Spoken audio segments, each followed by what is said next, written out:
What's going on, everyone? Jeremy here from The Quartering, and I hope you're having an absolutely wonderful day. I'm having a great day because, well, things just keep getting worse for Bud Light.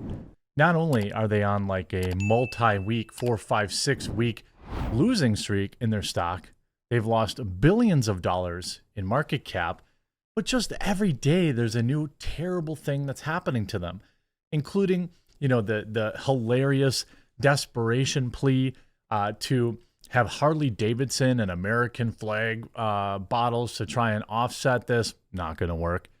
Giving stores massive discounts, including up to $20 per case, which essentially makes Bud Light completely free.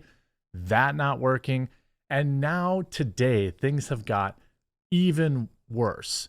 And if you're enjoying my Bud Light coverage, I hope you'll, in the next moment here, if I've earned it, you'll subscribe down below. And before we get into that, super quick word from this video's sponsor, Raid Shadow Legends. Huge shout out to this video's sponsor. That's right, it's your boy, Raid Shadow Legends. Okay, pop quiz time. What's this ad read gonna be about? It's not a VPN, nope, not a new set of headphones either. That's right, of course, it's Raid Shadow Legends because I've already said that. Some of the stuff I want to talk about in this video is what I really like, and that is, of course, the Doom Tower lore and gameplay. Every great game has serious challenges waiting near the end. You need an end game, something you can really dig your teeth into, and if you want to master it, well, in Raid Shadow Legends, the end game is the Doom Tower, and it's a heck of a ride. This huge tower is basically a giant prison. The Arbiter fought a pack of really nasty bad guys a long time ago, but she wasn't strong enough to take them out for good, so instead she's locked them up in this super massive tower. I could go on for ages talking about how to fight these bosses, but it's real fun just trying things out and experimenting for yourself. Also, the first episode of Raid Call of the Arbiter is out now. To celebrate this awesome new limited series, Raid's going to be adding some of the new characters that you've seen in the series as champions in the game. Pretty cool, right? One of them, the fearsome orc warlord Artek, will be available to everyone just by logging into Raid for 7 days between now and July 24th. If you've seen episode 1, you'll know exactly who they are, but I don't want to spoil a surprise here. Trust me, go watch episode 1 and all will be revealed. With all this exciting stuff and more coming to Raid, if you haven't started playing yet, what are you waiting for? New players, use my link in the description or scan the QR code right here and get a free starter pack with this cool in-game loot. Once you're in and crushing your enemies, find me under the name Colt's Dad, join my clan, the Quarter Pounders, and we'll be legends together. So hit the link in the description below, support the channel, and try out an awesome game for free. Start with the Endless Decline. By the way, just trying out the game helps the channel, and most people that try it out end up really liking it, and you support the channel just by downloading it and playing it for a little bit. So Anheuser-Busch continues, now down another, it's not massive, but another 16 cents today. It was earlier in the day, it did kind of go up a tiny little bit, but if we look at the 5-day, it is down 4.25%. If we look at the month, it's down 8.95%.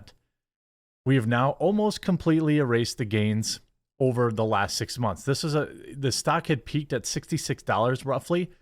It's now down to 58, and it has been steadily declining. Even Molson Coors, by the way, which we're going to talk about later today, they have, not been doing good since they decided to get woke. Now, there's a little bit of probably people taking back some profits after these big jumps, but Miller Lite, Molson Coors, after their feminism ad, has done nothing but go down over the last 5 days, nearly 4%. You're talking about billions of dollars. It's interesting to me that people just keep pretending like this isn't the case. Now, here's some individual distributors. Now, the thing is, Bud Light makes the beer. Distributors are the ones that get it to you, get it stocked, get it merchandised, get it to bars, restaurants, things of that nature. They're the most important part of the machine, essentially. And now you've got some of them turning against Bud Light. A Montgomery-based Anheuser-Busch wholesale beer distributor has taken to the airwaves to share his displeasure with the controversy that reportedly caused sales of Bud Light to plummet nationally. Steve Tatum of Montgomery-based Bama Budweiser addresses the issue in a 1-minute radio airing on Montgomery area radio stations. Quote, "We too at Bama Budweiser are upset about it and have made our feelings known to the top leadership at Anheuser-Busch," Tatum says in the ad.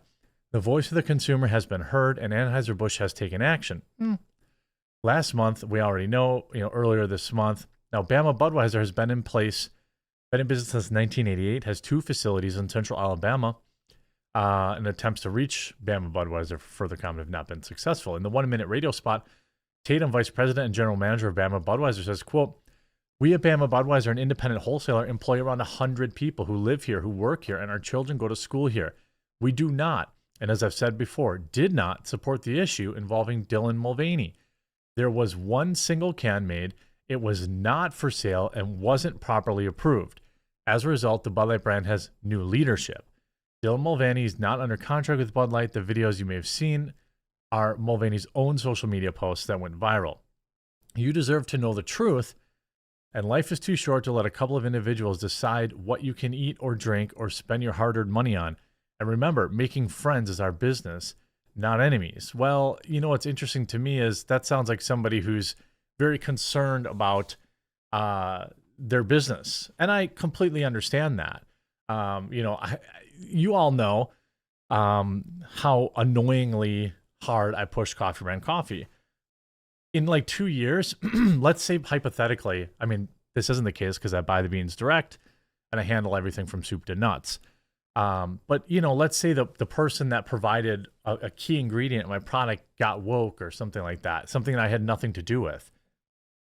And they were like the only supplier. Like these Budweiser distributors distribute Budweiser. So if they have nothing to do with it and they don't have another product to pivot to, they can't replace Budweiser without closing their businesses. So they are like in immensely terrible position. I actually do feel bad for them. It's not like they had any, choice in any of this. But like if that happened to Coffee Brand Coffee, I would be desperate too. I would be making even more videos on this channel saying like, "Oh my God, I don't support what these people said. I don't fool with identity politics." I do on my channel, The Quartering, but Coffee Brand Coffee doesn't. And my dream actually is that in, one day when I'm walking down the street, I'll see somebody drinking it or I'll see somebody wearing some merch and I'll be like, "Hey, what's up?" And they won't know any idea who I am. That's true success when Coffee Brand Coffee is bought by people who have no idea who's behind the channel. That's why my brand, that's why my face isn't on the website. That's why I don't inject politics. And it'd be a lot easier to sell liberal tears coffee, I assure you. But that's not how I want to build my business, because that's not how you build for the long term and build a generational company that maybe I can pass down to my kids one day. Outkick covers Bud Light goes camo, Budweiser goes Harley Davidson in first big marketing pivot. You see here, Budweiser USA posts 2 American legends, 1 legendary collaboration, limited edition Budweiser Harley Davidson cans are available. Limited edition? First of all, it's limited to how many people will buy. It's like pop figures. You know what I mean? Like, I don't understand. And of course, everybody in the comments, damage control, y'all trying everything to get back your actual customer base, huh? None of this works without an apology. We saw H&K, Heckler & Koch yesterday, basically apologize and say, "We're sorry, we've made changes, we won't get involved in identity politics," and that was that. That was the end of it.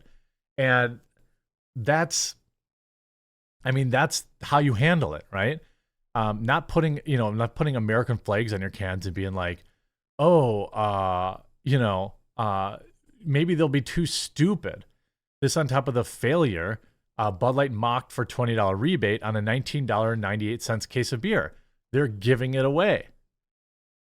Ed Lattimore writes, "I've been sober for almost a decade, so I'm not sure on this, but ain't a case like $20 in most places? Things can't be going great if they're basically giving it away." Now, the one thing I said about this picture is get $20 back. There's an asterisk. Maybe you have to buy multiple to get that, but the price is $19.98, so you're getting paid 2 cents to drink it. Now, where things are getting bad now, Ted Cruz demands Bud Light probe, raises concerns over Dylan Mulvaney's under 21 TikTok audience. You can't specifically target people who are not old enough to consume these products. That's why there's all sorts of rules about, like on YouTube, with YouTube Kids, things of that nature. So now Ted Cruz has called on Anheuser-Busch's CEO to investigate Bud Light's controversial marketing partnership. In a Wednesday letter to Anheuser-Busch CEO Brandon Whitworth, U.S. Senator Ted Cruz, and Marsha Blackburn from Tennessee claim that Mulvaney commands an audience that skews significantly younger than the legal drinking age. I think that that's probably true. I think that it's probably close to 80% of the people that follow them. The letter cited Mulvaney's days of girlhood, blah, blah, blah. We already know. In one video, Mulvaney was lip syncing, "I'm Eloise, I'm 6, while dressed as a small child," according to the letter. In another that got more than 11 million views, Mulvaney was at the mall giving away merchandise and cash to teenage girls, and at least one of whom was still in braces, the letter claimed. In yet another TikTok video, Mulvaney was shopping at Target for Barbie dolls, which, according to the letter, are marketed to people 3 to 12. The use of the phrase, quote, "girlhood" was not a slip of the tongue, but rather emblematic of a series of Mulvaney's online content that is used specifically to target, market to, and attract an audience of young people who are well below the legal drinking age in the United States, Cruz and Blackburn wrote in the letter. The senators also quoted Bud Light's vice president of marketing, Alyssa Heinerscheid, since put on leave along with their boss, saying in an interview that if the company can't, quote, "persuade young drinkers to come drink this brand, there will be no future for Bud Light."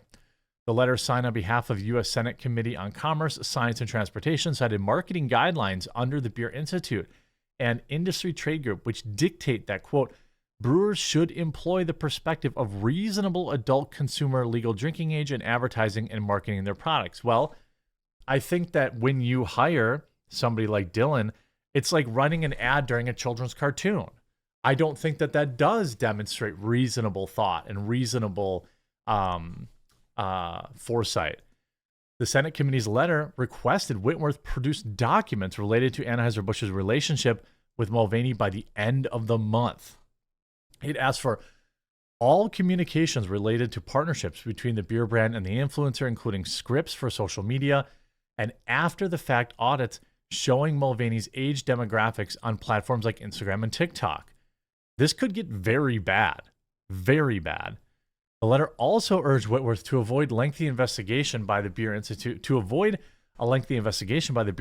by instead having Anheuser-Busch publicly sever its relationship with Dylan Mulvaney, publicly apologize to the American people for its marketing alcoholic beverages to minors, and direct Dylan Mulvaney to remove any Anheuser-Busch content from social media platforms. Zoinks. I mean, this is pretty strongly worded. I mean, and like, here we go. So next week, Monday, we're going to get updated sales numbers from Bud Light and its distributors. It's going to be down again. And it's going to stay going down. Mulvaney's post with Bud Light remains active on her Instagram page. As of Wednesday, it has more than 3.3 million of viewers and tens of thousands of comments. Anheuser-Busch did not immediately respond. Obviously they tried to distance themselves, but they're worried about, the woke mafia of the ESG scores and all this kind of stuff. And now on top of that, Bud Light makers stripped of LGBTQ plus rating for caving to Dylan Mulvaney backlash. The nation's largest LGBTQ plus advocacy group is taking action against Anheuser-Busch over its handling of the conservative backlash. In a May 9th letter shared exclusively with USA Today, the Human Rights Campaign informed Bud Light maker that it had suspended its corporate equity index score, a tool that scores companies on their policies for LGBTQ people. Companies that receive a 100 score on the index's four criteria: protections from workplace discrimination, inclusive benefits, inclusive culture inside and outside of workplace, and responsible citizenship, receive a best places to work for the LGBTQ and equality seal of approval. Anheuser-Busch, which had a score of 100, has 90 days to respond, or the organization will consider docking its score. This is so good. This is actual, like, a threat from them. I couldn't be happier. Keep it up. If you see someone drinking Bud Light this weekend, kindly remind them what they're supporting. It's absolutely great. I hope you enjoyed this video. If you did, make sure you leave a like on it. And if you haven't yet, subscribe down below, and we'll talk to you again real soon.